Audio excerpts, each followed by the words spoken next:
જય સ્વામિનારાયણ. મીઠી મધુરી વાત, તારીખ 22/1/2026 અને મીઠી મધુરી વાત એનો ભાગ છે 40. વચનામૃત મધ્યનું ચાલે છે 22. હવે કાલે વાત આવી કે સાધુ થકી કોઈ બીજી મોટી પદવી નથી. ઓહો, પ્રભુ શ્રી બહુ મોટી વાત કરી. બોલો, સાધુ થકી કોઈ મોટી પદવી નથી. તમને એક વાત ચોક્કસ કહું, સ્વામિનારાયણ ભગવાન બોલે ને એ વચનમાં 3 ને 2 5 આખી દુનિયા કે બરાબર. 3 ને 2 5 તો આખી દુનિયા કે. આર્યભટ્ટનો નિયમ છે, એમાં કોઈ ના ન પાડી શકે.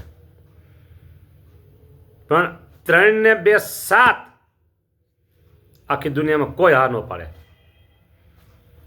આપણે હા પાડવી શેમાં? સ્વામિનારાયણ ભગવાનના વચનમાં. થાય નહીં 3 ને 2 હાથ, પણ આપણે હા પાડવાની. એટલા માટે ભગવાન સ્વામિનારાયણ બોલ્યા કે સાધુ થકી કોઈ મોટી પદવી નથી, એટલે નથી, બસ વાત પૂરી. અને વાત બીજી તમને કહી દઉં, તમને કોઈના હુરાતન ચડતું હોય ને, હુરાતન, તો આ રસ્તો લેવા જેવો છે. સાથે એટલી તમને વાત કરી દઉં, રસ્તો લીધા પછી શિક્ષાપત્રી આમ રાખવાની, બસ. બહાર પગ નહીં મૂકવાનો, શિક્ષાપત્રી બહાર પગ નહીં મૂકવાનો. અને આ રસ્તો લીધા જેવો છે. ભગવાન સ્વામિનારાયણ કે આથી કોઈ મોટી પદવી નથી. કેટલો અભ્યાસ કર્યો છે આમાં જોવા નથી આવતું. આમાં વિશ્વાસ, શ્રદ્ધા, મહિમા, આનંદ. હવે આગળ જોઈએ આપણે. જેમ રાજા હોય ને તેની રાણી હોય ને, જેટલામાં રાજાનું રાજ્ય છે તેટલામાં રાણીનું પણ રાજ્ય કહેવાય. બોલો. અને જેવો રાજાનો હુકમ ચાલે તેવો જ રાણીનો પણ હુકમ ચાલે. એક નાનકડી લૌકિક વાત કરી દઉં, નાનકડી. કોઈ યુવક અને યુવતીના સંબંધ જોડાય અને સમય પ્રમાણે લગ્ન થાય કાયદેસરની રીતે, શાસ્ત્ર પ્રમાણે. અને પછી ફક્ત એક જ મહિનો કોઈ પ્રકારનો મનમેળ ન થયા અને છૂટા પડવાની વાત ચાલે, ડિવોર્સ. અને આ છોકરો કરોડોપતિ હોય, સમજી લો ને, 100 કરોડનો માલિક છે, બરાબર. અને આ લગ્ન થયા એટલે આ જે કન્યા એ 100 કરોડની માલિક બની ગઈ, ન બની ગઈ? કયો? અને લગ્ન પહેલા એ દીકરી એક મધ્યમ વર્ગની દીકરી હતી. એટલે એના પિતા સામાન્ય બિઝનેસ, નોકરી ધંધા કરી અને ઘરનું ગુજરાન ચલાવતા. અને છોકરીને ભગવાને કંઈક રૂપ આપ્યું એટલે કરોડપતિનો છોકરો એને પસંદ પડી ગયો. 1 મહિનો થાય, ના 1 મહિનો નહીં, લગ્ન થાય અને 100 કરોડનો માલિક છોકરો છે. તો 100 કરોડનો માલિક આ કન્યા બની ગઈ કે ન બની ગઈ? અહીંયા તો મજૂરી કામ કરતા ને બાપાની દીકરી ત્યાં, બરાબર. અને પછી મહિનો થાય અને કોઈ કારણવશાત મનમેળ ન હરખો થયો. ભગવાન, હું એવી પ્રાર્થના કરું, ભગવાન આવું તમે કોઈને કરશો નહીં. પણ છતાં એક દર્શન તરીકે વાત કરું કે આવું કોઈને થયું, મહિનાદીમાં છૂટું થાય, આ 100 કરોડનો માલિક 50 કરોડની માલિક આ કહેવાય કે ન કહેવાય? માગે ને હક, આપી દો મને 50 કરોડ, એટલે હું છૂટી થઈ જાઉં. બોલો. કારણ કે 100 કરોડ છે, બેના 50-50. હાલો આ વાત કહીએ કે પૂરી કરીએ. ભગવાન તમે આવું કોઈને કરશો નહીં. હા, આવું કોઈને નહીં કરતા. શું કામ કોઈનો સંસાર આપણે તોડવો? ચલાવવા દો ને. બહુ તમે બધા સંસારી, તમારે બધા સંતાનો છે, ભલે ચાલે સારી રીતે ભલે ચાલે. હવે અહીંયા જેટલું રાજાનું રાજ એટલું રાણીનું રાજ. જેવો રાજાનો હુકમ એવો રાણીનો હુકમ ચાલે. તેમ ભગવાનનો જે એવો પ્રતાપ છે તેવો જ એ સાધુનો પણ પ્રતાપ છે. માટે તુચ્છ એવા જે સંસારના સુખ તે સાધુને ઈચ્છવા નહીં. તુચ્છ એવા જે સંસારના સુખ તે સાધુએ ઈચ્છવા નહીં. બોલો કાં જે એ સાધુ જ્યારે ભગવાનના ધામને પામે છે ત્યારે અનંત કોટી બ્રહ્માંડના પતિ જે બ્રહ્માદિક ઈશ્વર તે ભગવાનને અર્થે જેમ અનંત પ્રકારની ભેટ સામગ્રીઓ લાવે છે તેમ સાધુને અર્થે પણ લાવે છે. આ હા હા હા હા હા, છે ને મજાની વાત? હા, મજાની વાત હોય તો જ અહીં કરીને આપણે શું કરે નવરાતા કઈ મજાની વાત ન હોય તો. એટલે આપણે ટાઇટલ રાખ્યું છે મીઠી મધુરી વાત.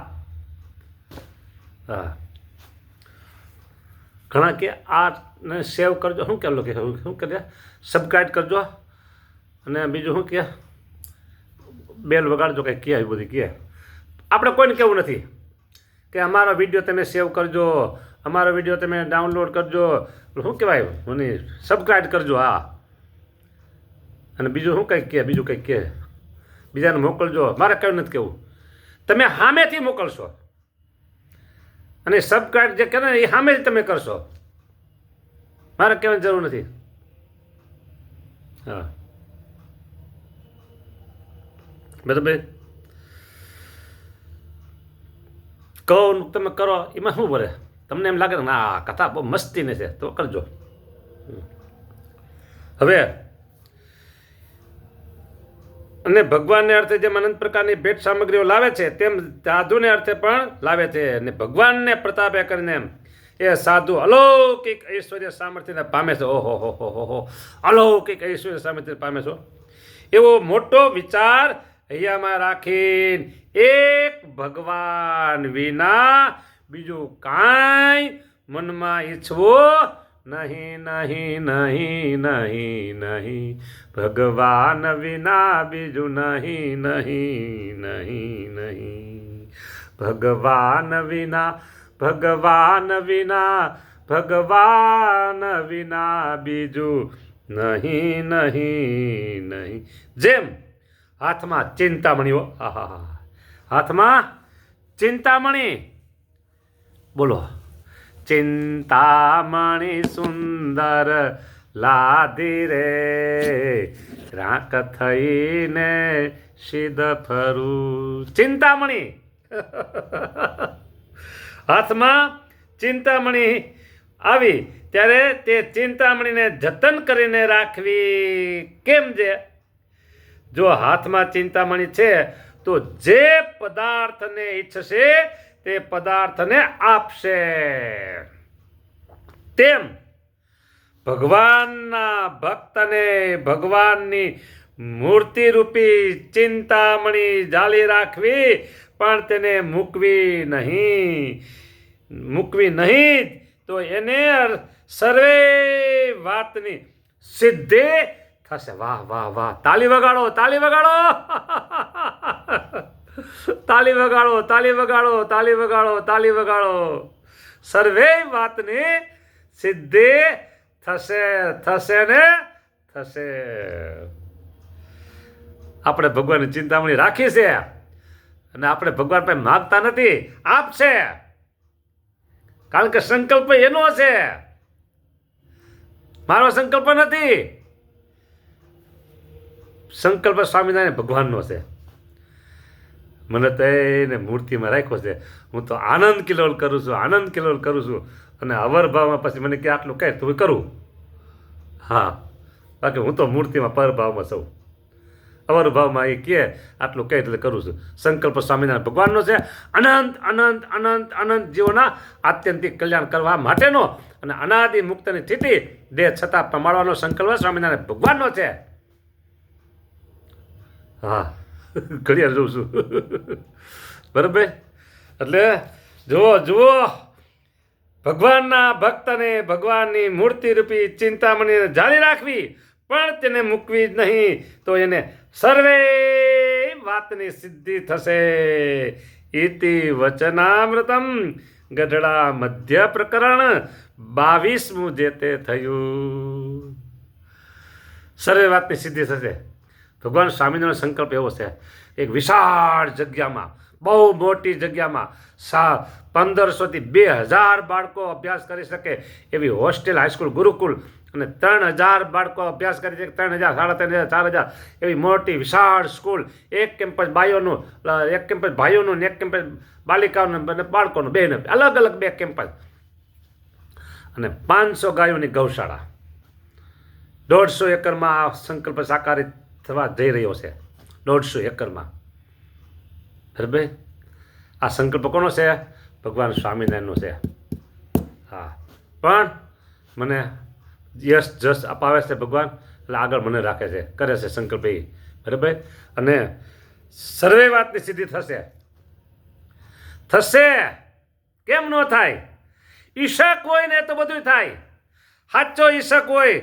કાર્યાણીના 10માં કીધું, કાર્યાણીના 10મા વચનામૃતમાં કીધું ભગવાન સ્વામિનારાયણે કે ઈશક હોય તો શું ન થાય? બધુંય થાય, બધુંય થાય. ઈશક હોય તો બધુંય થાય હો. હા, ઈશક હોવો જોઈએ, સાચો ઈશક. હા, તો બધુંય થાય. શું ન થાય? શું ન થાય? એમ નહીં, બધુંય થાય. ઈશક કાર્યાણીનું 10મું વચનામૃત હું ગોતું છું. એક દાનો એવો જો